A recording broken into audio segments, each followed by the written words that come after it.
Hi all! This video we are going to finish all the clauses in clause 8.0. Clause 8.5.1 Control of productions and service provisions. Production doesn't mean that must be a factory productions. Productions, the meaning means that how are you going to produce your product? How are you going to process and deliver your product? And also at the same time, if you are a service provider, how are you going to deliver and provide your services? The organization shall implement production and service provision under control conditions. This includes, you must make sure the availability of the required documentations. This documentation is all the information about the product and the services you are going to provide. The information is very clearly described in the purchase order, work order from your customer, the contract, the agreement between you and your customer, and any applicable design, drawing, addendums, documentation, letter, email, and whatsoever describe the product and the service required by your customer. Information about the product and services is very important to ensure that you are provide the product and services according to the customer requirements. You must fully understand the characteristic of the product and services to be provided. Example, if you are producing something, you must know the size, the volume, the function, and the purpose of the product you are going to provide. If you are going to provide the service such as calibration, training, maintenance, you must know that what kind of the calibrations you are going to provide. Are you going to calibrate the oven? Are you going to calibrate the balance? If the maintenance services, what are you going to maintain? Are you going to maintain the vehicles? Are you going to maintain the aircon? All this information is very important to ensure that you are producing something as per customer requirement and you are not delivered wrongly. And the next, you must think about how are you going to produce the product or services. What kind of the process flow required? What is the methodology you are going to use it? You are going to produce the products and services. If you are a food manufacturing factory, so you are going to think about what kind of the process flow. If you are going to produce the food, okay, let's say the roti canai. You are going to produce the roti canai, definitely you are going to figure out the process flow, which is from the incoming of the raw material, how are you going to retrieve the more raw material into the machine in your productions, how are you going to produce, the timing, the equipment required, and the methodology to produce the roti canai that you require.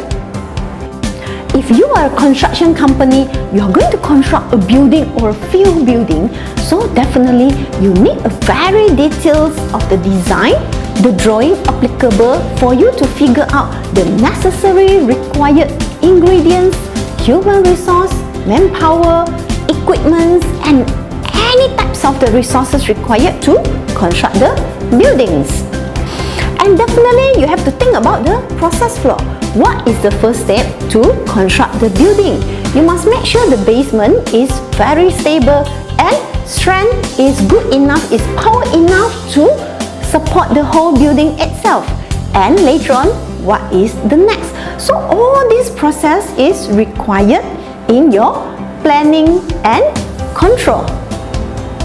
And also, if you are a trading company, when you are supplying something, when you are supplying a machine, when you are supplying a apparatus or glassware, you need to have your own process flow as well. You need to have the process flow which cover the process when you buy from your supplier and during the process of the incoming inspection, how are you going to make sure the product before deliver is according to your customer requirements, and also the packaging and the delivery process to your customer. This is all I mean the process flow. Besides producing of the product, you might be a service provider. The service providers such as calibration company, maintenance company, training company, and more. If you are a calibration company, you have to think about what is the process flow. You are going to assign a job number for your job whenever you receive a confirmation order from your customer. You need to make an appointment with your customer to conduct the calibration services. You need to identify what is the calibration point.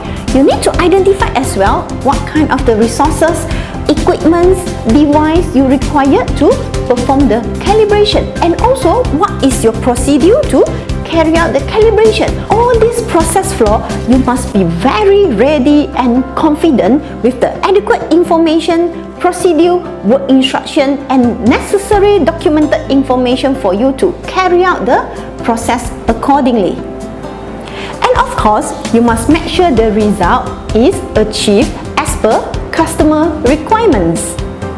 This means that the products or services provider is able to achieve its purpose of use. To control the production and service provisions, to ensure that whatever delivered as per customer requirements, you must also make sure the availability and use of suitable monitoring and measuring resources. Monitoring and measuring resources, this means that whatever the device, whatever the equipment, you use it throughout the product provision and service provision to ensure that your product and service able to achieve the requirement. Example, if you are a food manufacturing company, you are going to produce something, definitely you are involved the weighing process. How are you going to ensure that the weight of the material, the ingredient is accurately weighed? You have to use balance. If the weighing required to be very traceable until 4 decimal point, definitely you have to use 4 decimal point analytical balance. If you are going to weigh something with a very big weight such as kilo, tonnage, you have to use the balance, you have to use the weighing balance which is able to occupy, which is able to accommodate the weight that you require. And many else monitoring and measuring resources such as the caliper, such as the spectrophotometer, the level meter, the testing equipment, any kinds of the testing equipments that you use. Whatever can use for monitoring and measurement purpose to ensure the accuracy that you require throughout the productions and service provisions.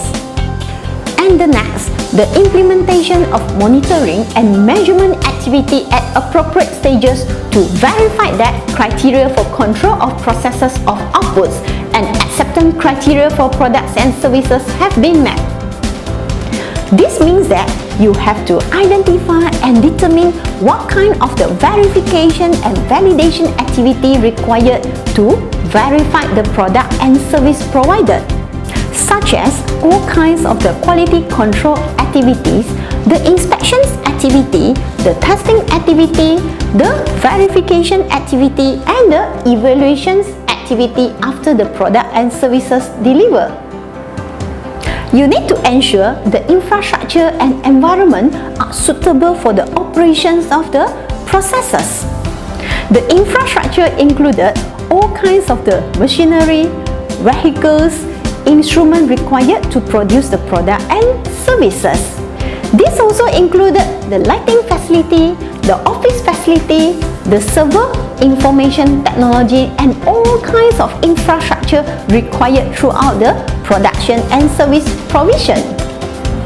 Ensure as well the suitable environment for the processes. Is the environment suitable for the production process? Is the environment, is the layout suitable to place all kinds of your machine, all kinds of your ingredient, and to produce your product and services? What kind of the environmental required to deliver your services? If you are training a provider, you need an environment such as a hotel environment with a table, with the chairs, and also the whiteboard and projector. If you are a construction company, you need to ensure that the environment is safe enough for your people to construct the building. If you are a food manufacturing company, you have to ensure the environment is hygiene enough to ensure the food product is safe to consume. And don't forget to ensure the competency of your personnel. This included as well any specific qualification required to perform the specific job, such as the personnel with the engineering background is able to understand the design and drawing, and also someone with the qualification as approved signatory to certify the certificate or test report, an IR qualification to approve the drawing, the DOE registered competent person to maintain the wastewater treatment plant, the air pollution control system, and also such as the DOS registered competent person, assessor, hygiene technician to perform the CHRA, inspections, and monitoring. The control of production and service provision, including as well the validation and periodic revalidation of the ability to achieve planned result of the processes where the resulting output cannot be verified by subsequent monitoring or measurement. Remember the validation that I have been explained before. Let's say the food expire date. How are you going to determine whether the food are going to expire within 1 month or 1 year? Definitely you need to carry out some tests to simulate the expired condition and to determine whether this food is able to last for 1 month, 1 year or more. Verification means that you can immediately verify the condition of the product you produce and also evaluate the services provided, whether do you deliver the product and services accordingly. But validation is something that an activity you need to carry out to determine the conditions and the confidence of your product and services to achieve the intended outcome, but it cannot be verified immediately. Therefore, you need to carry out certain testing or simulation or research study to ensure that this product and services is able to achieve its intended outcome, but not with immediately period.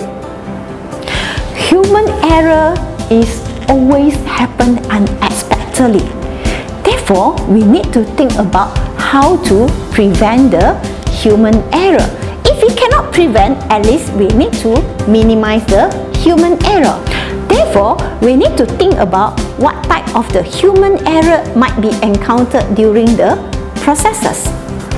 The human error can be any types. Let's say, forgot to switch on the machine. Do not carry out the job as per the SOP and procedure. The handwriting is not clear, messy, and etc. And lastly, the implementation of release, delivery, and post-delivery activity. This I will explain in the subsequent clauses. Clause 8.5.2, Identification and Traceability. Identification is very important, not just only to identify the product and services. The identifications will be indicated in the related documented information. In your inspection form, in your quotation, in your job order, everything can be remarked with the related job number, the identification number, to prove that this is belong, this is related, and this is traceable to the product or services delivered. The identification is important for us to identify the outputs when it is necessary to ensure the conformity of products and services. With the identification and the evidence and conformance, this only proves that this compliance is applicable for these products and services. The identification enables us to identify the status of outputs with respect to monitoring and measurement requirements throughout productions and service provision. If you are carrying out any testing, any inspection, or any quality control activities, the identification is very important to indicate the compliance of the products and services. We need to control the unique identification of the outputs when traceability is a requirement. Therefore, whatever the unique identification that we assign must be documented. Clause 8.5.3 Property belonging to customers or external provider. Throughout the whole production and services, we might having some customer property or external provider property incorporate into our product or services, such as the customer might provide us their material for us to incorporate their material throughout the whole production processes. And we might be also borrow or rent some equipment tools from the external provider. Therefore, we need to exercise care with property belonging to customers or external providers while it is under the organization's control or being used by the organizations. We need to identify, verify, protect and safeguard customers or external providers' property provided for use or incorporation into the products and services. We need to apply the confidentiality policy as well whenever there are copyrights from the customer or external provider. When the property of the customer or external provider is lost, damaged or otherwise found to be unsuitable for use, we must report to the customer or external provider. All this information about the property belong to customer and external provider must be documented. Clause 8.5.4 Preservation. The organization shall preserve the outputs during production and service provision to the extent necessary to ensure conformity to requirements. This preservation not just only applicable to the final outputs, it also covers the preservation of the material and ingredient throughout the whole processes. This is to ensure the final product and services provider are able to meet the requirement as per customer needed. The preservation included identification, handling, contamination control, packaging, storage, transmission or transportation and protection. The way you handling your product, the way you store your material and product, this is important to sustain the integrity of your products. And some product might require specific preservation requirement such as temperature control, environmental control, lighting control and more. And during transmission and transportation of your product, how you are going to make sure the product is being protected and no loss is encountered. 8.5.5 Post-delivery activities. The organization shall meet requirements for post-delivery activities associated with the products and services and determine the extent of post-delivery activity that are required. The organization shall consider any applicable statutory and regulatory requirements. If you are supplying some chemicals, when your customer use your chemicals, any impact to the environment? Is the chemical safe to be used and not harmful to the safety and health of the personnel? Besides, any potential undesired consequences associated with its product and services. Is the product safe to use and safe to consume? Any else subsequent consequences caused by the products? Does the services provider able to achieve the intended outcome within the intervals required? What is the impact and influence from the services that you provided?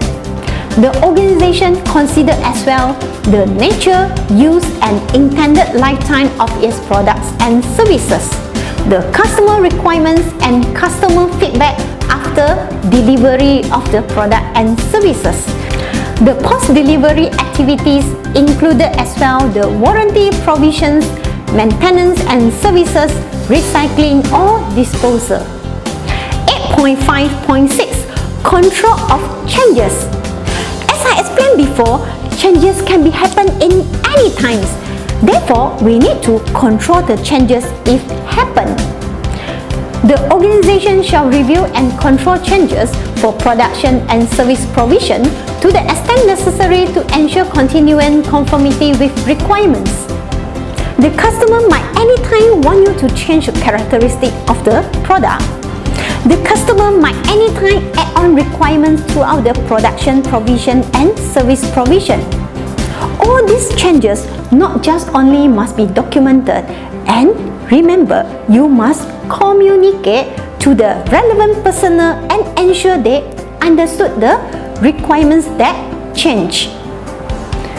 The organization shall retain documented information describing the results of review of changes, the person authorizing the changes, and any necessary actions arising from the review.